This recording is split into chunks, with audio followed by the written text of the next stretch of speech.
Ethical Perspectives on the News is produced by the Interreligious Council of Linn County, which is solely responsible for its content.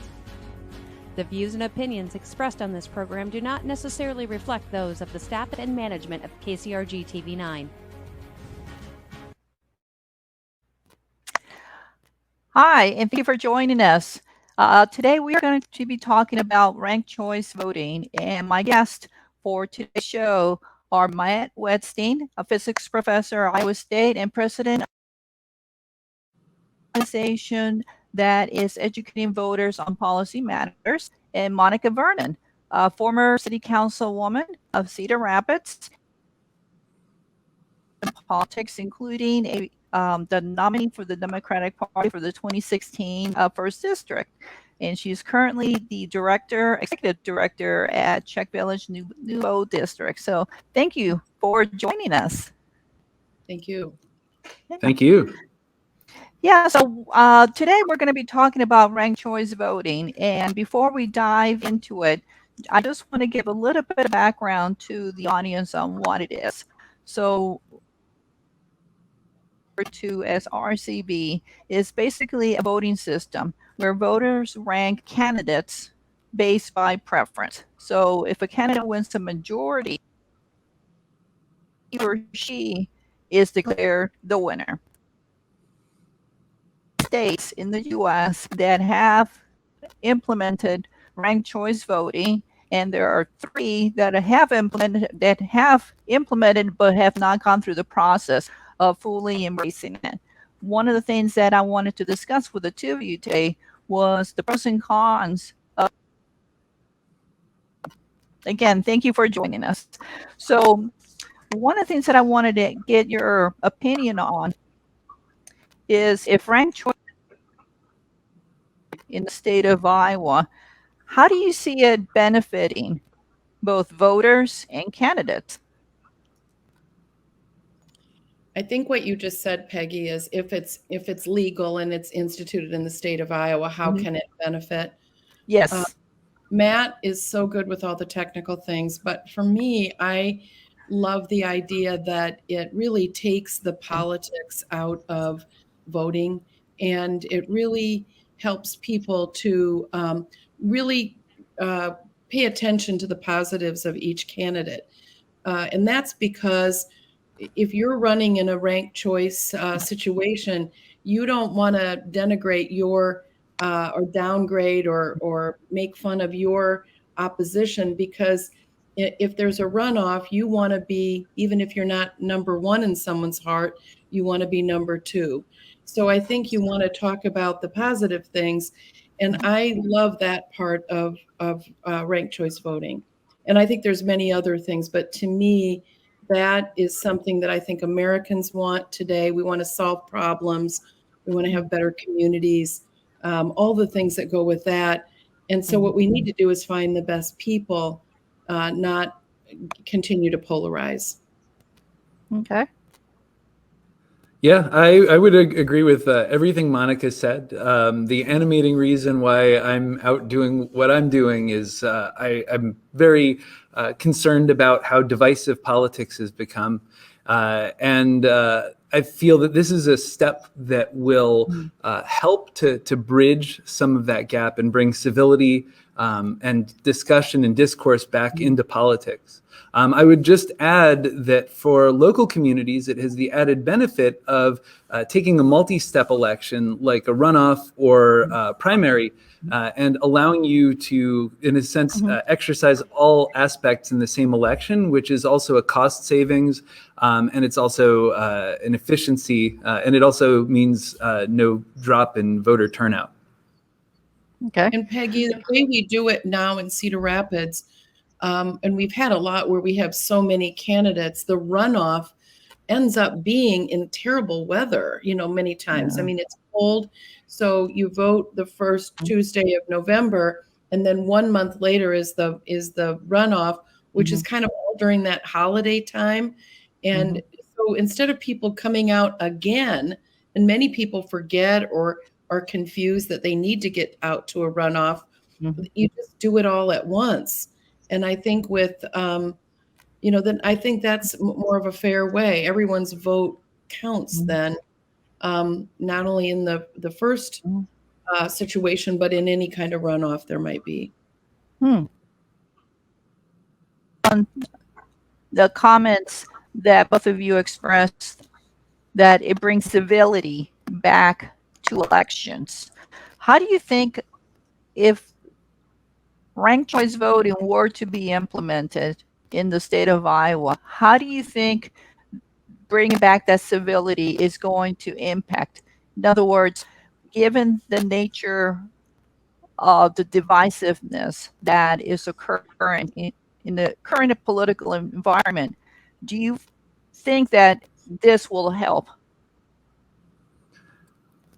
I would say that it helps in a couple of ways. In just the 6 years that I've lived here in Iowa, I've really liked it here.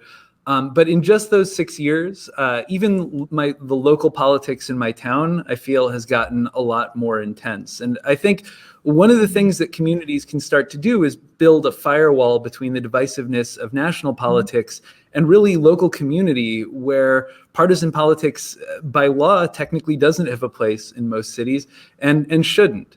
I think the other aspect of this is, if you have an election system that reduces it to two candidates, that's necessarily going to lead to a contentious binary race. Where if you have room for more than two candidates, then you can start to see people run who are bridge candidates, or just you're rewarding the sorts of leaders who can appeal to a base that's broader than just their narrowest base. Okay. I just think about how much we all despise negative advertising and, just negative talk when we're trying to build up our communities, build up our country. This puts the focus back on, what are you going to do, rather than what's so bad about the other person. Okay. And I would add that the research supports that. In fact, Professor Carolyn Tolbert at University of Iowa, she's an author on several notable papers that have shown that towns and cities that have ranked choice voting, the voters generally perceive the campaigns as being much more civil. There's less attacking. And vice versa, in non-RCV cities, people generally tend to think that their campaigns are more divisive. Okay. Well, supporters of ranked choice election, okay, while critics say that it forces a person to divide their vote between a favorite candidate and then someone who is merely. So what are your thoughts on those two things? Well, I think people, when you're talking about a general election, people, with a little bit of civics knowledge know it's that first Tuesday in November. And if they don't, they're kind of being coaxed to that because of, all the mail they're getting and things. I don't think you're voting for a lesser person at all. I think that as people try to make their decisions on who to vote for, it's like everything else. What dessert are you going to eat? Well, let's see, that chocolate is my favorite over that chocolate. But I think most people, the time that they know the most about who they want to vote for is that first Tuesday. And they probably in their mind, and see, I've been in these elections, and so I've had a lot of people, they don't come to me for fashion, but they do ask about who should I vote for.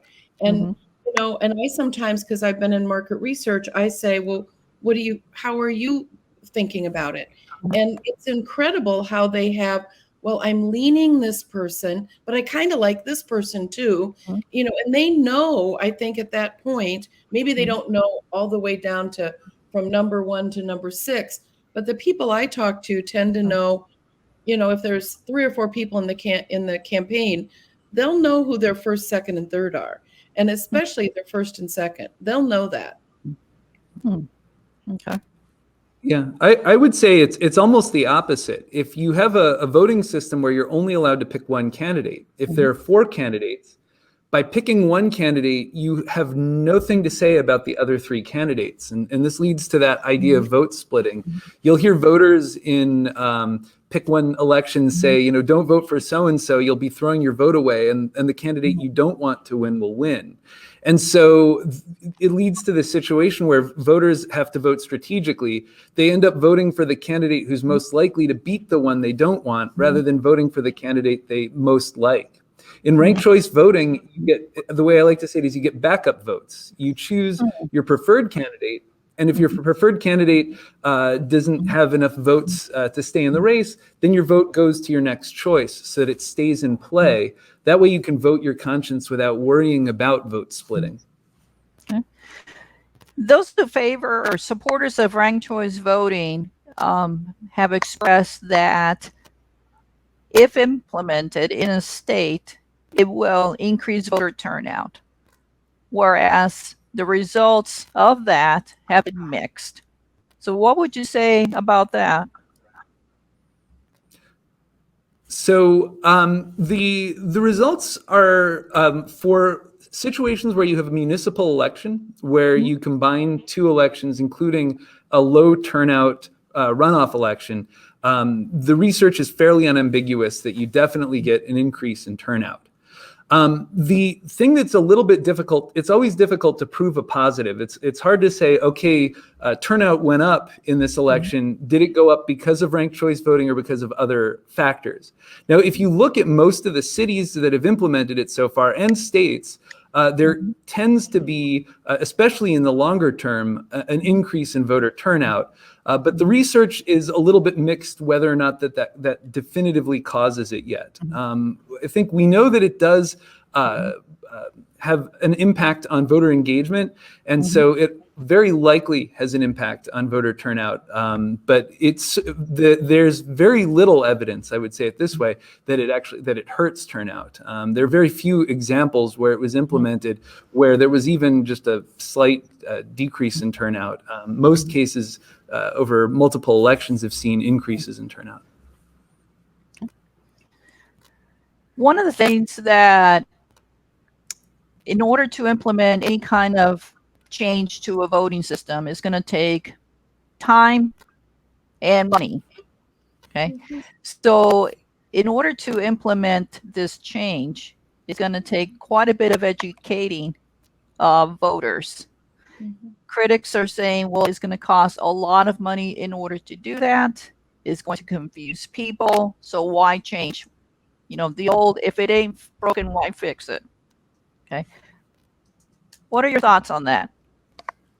Well, I would say it is broken because, we're in a situation right now in our country where it's harder for people to get out to vote. We're making it more difficult. And really, honestly, and I think Matt has some good examples he uses, but almost all of us have used ranked choice voting in the past. From research, it's one of the easiest, most simple formulas to kind of come out with what are people's first choice, second choice, third choice. So yes, it seems like an insurmountable thing, but it's just it's probably like learning to drive around a roundabout, which might not be the right thing to, but it just it's not that hard. Yes, some education is going to be needed, and I think Matt can talk about this too. But you do bring experts in to make sure that you're using your formula. Our voting machines are all ready for it right now, but you bring in an expert to make sure that things go well. But you also probably bring in some people to teach.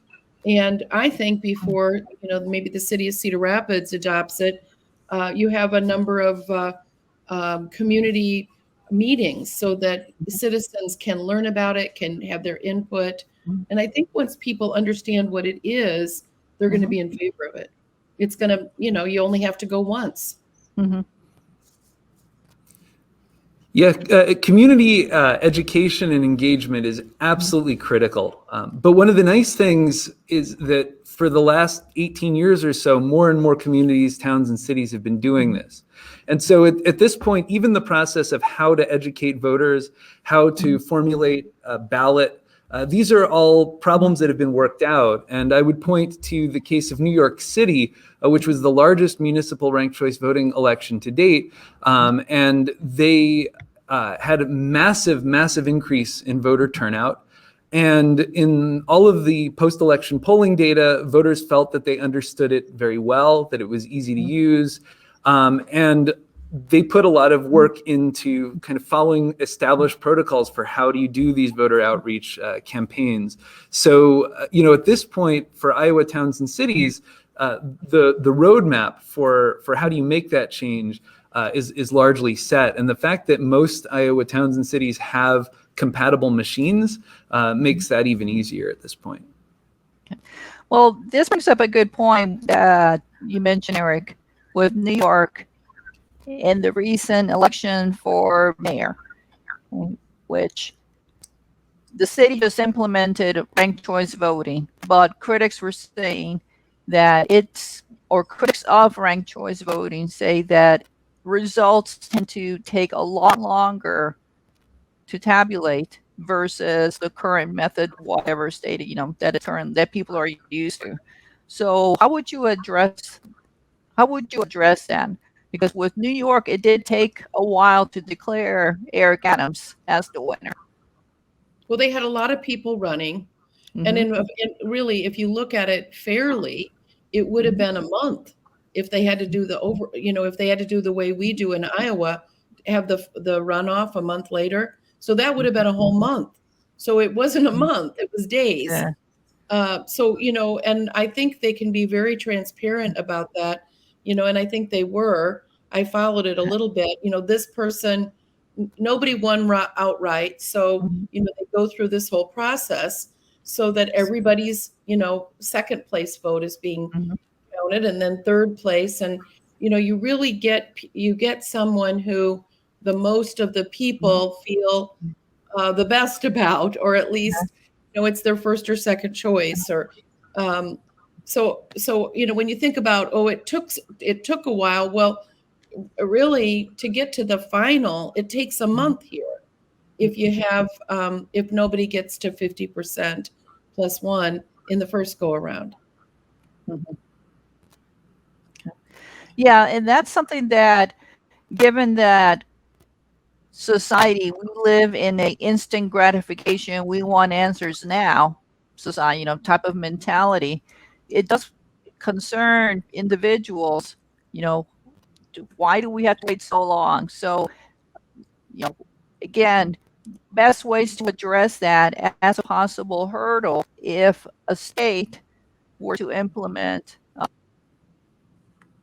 I think just what you got to do is keep it transparent. Here's Matt and his group have some really great slides where they take it step by step. So here's what everybody got. So you can see all of the votes, but no one got to 50% plus one. So here's what we do. We take the lowest, the least vote getter, and we look at who all their second place votes were for, and then you redistribute.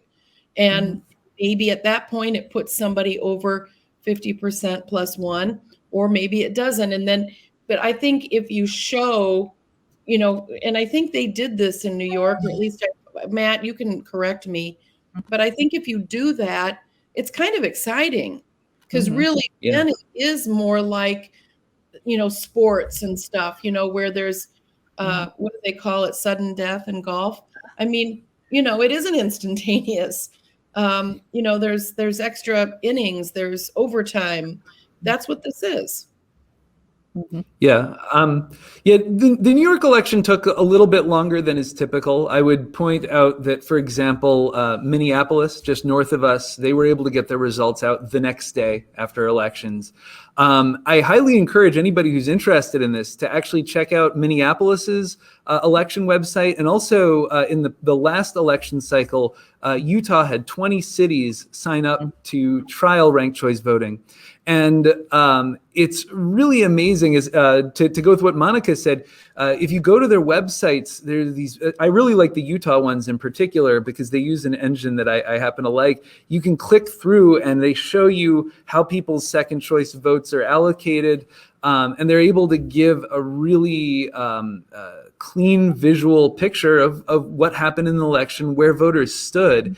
And it's actually more informative than a normal election. You know, if you have an election that's a three-way election and a candidate wins with 45% of the vote, you don't know where they stood with a majority of the voters. Under a ranked choice voting election, you would.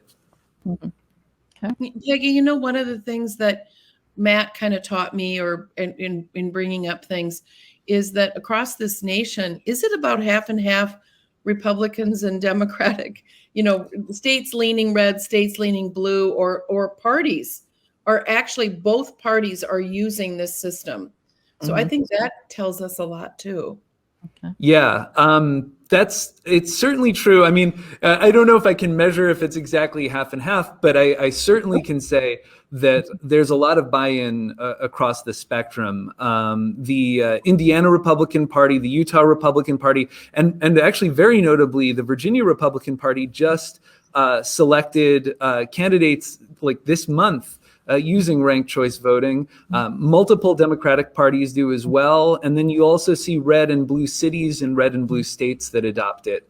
Utah being an example of a very red state that is going through arguably the largest municipal trial in the country yet. And Peggy, when I was running in a five-way primary for Congress in 2014, we knew it was going to be really close. And so if nobody got the percentage, and I don't think it was 50% because it was, it was a primary. So if nobody got to the point they were supposed to get to, and I think it was 35%, then they were going to use this ranked choice. And so I knew all along that they were going to look at, it was really important that if I wasn't number one, I needed to be at least number two. And I know what it's like to run in something like that. You want to stay on the positive. You want to talk about what your ideas are and do less knocking of the other people. Yeah. Yeah, because one of the things with ranked choice voting is that it forces candidates to build coalitions, which again brings back civility, respectfulness for the issues and for people versus the climate that we're currently in. Right. Even in a debate, you don't just slam people. Sometimes you had a great opportunity to do it, but you don't do that. You say, now that's an interesting perspective. Here's what I think. And it really brings, as you say, civility back into the process. Yeah. It also changes how voters talk to each other and how the media engages with candidates, because in a race where there's a spoiler effect, where a candidate will enter a two-way race and all of the voters will immediately dismiss that candidate, because if they do vote for that candidate, it'll take votes away from the one that they think is going to win. In a ranked choice voting election where that's no longer a problem, that candidate's more likely to get more media coverage and more attention.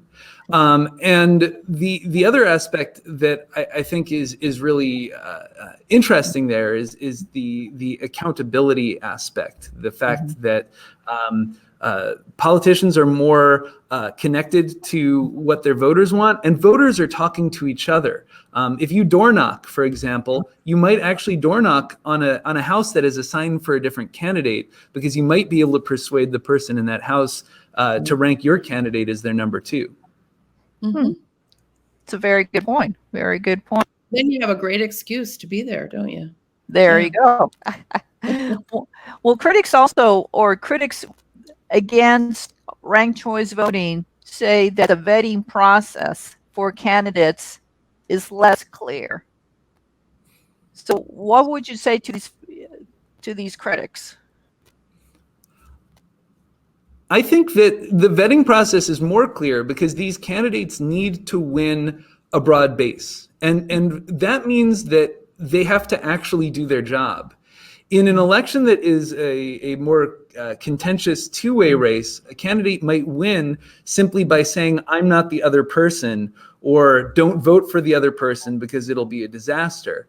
I think that the ranked choice voting flips the script, that candidates have to articulate, why should you vote for me? What will I accomplish, or what have I accomplished? And so I think it builds more accountability, where if you have a sort of just purely contentious binary race, you're going to have a lot of negative politics and performative politics. What he said. Yes. Exactly. Well, in the last few minutes that we have left, in your opinion, what would it take to implement ranked choice voting in our own backyard? I think it's education. Do you think Um, Iowans? I think Iowa could do this, and I just think it's education. And I'm sitting on a charter review commission for the city of Cedar Rapids, which is kind of our constitution. And I'm just basing this on the smart people who come from all walks of life and all backgrounds to join us on this commission. And they didn't know much about it. They've learned a lot from being on the commission with me, and I've had the Better Ballot Iowa. My subcommittee was looking at the area on this. So, I just think it's education. The more people know about it, the more they have a chance to come and learn about it. It just makes so much sense to me. I think it's a no-brainer once you know. I agree with Monica. Education is really where it's at. When we canvass on the streets, I would say about 9 out of 10 Iowans have not even heard of this issue yet. And a lot of people take for granted how we vote. It's something that's sort of invisible and it's in the background. And so we're out doing something that I think is really remarkable. We're talking to voters on all sides of the political spectrum about a concrete step they can take to make elections in their communities more productive, more effective, more economical, and to make their system better. And I think that in order to get to the point where we can do this in Iowa, we need to just continue educating voters and policymakers that this is a really great option that is available, that will be to the benefit of Iowa's communities and to the state as a whole.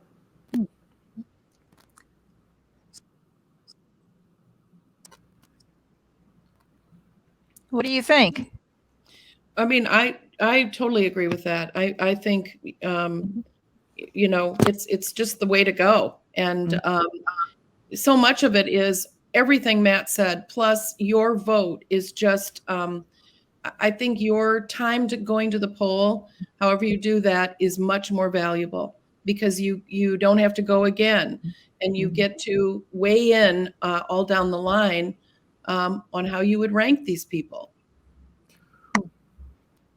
One of the things that's really exciting to me is seeing the light bulbs go off in people's heads when we talk to them on the streets. It's very rare in American politics nowadays to have an issue that's a green field where people come in not with any preconceived notions or expectations, and being able to see those light bulbs. Wow, this is a way that I can express my preferences better. Is really exciting and empowering, and I think we need more of that. Hey. Well, thank you so much for being here with me today. I would like to thank Monica Vernon and Matt Wetstein for being here with us to discuss the pros and cons of ranked choice voting. This has been very, very education is the key. So again, thank you so much. I appreciate it. Thank you. Thank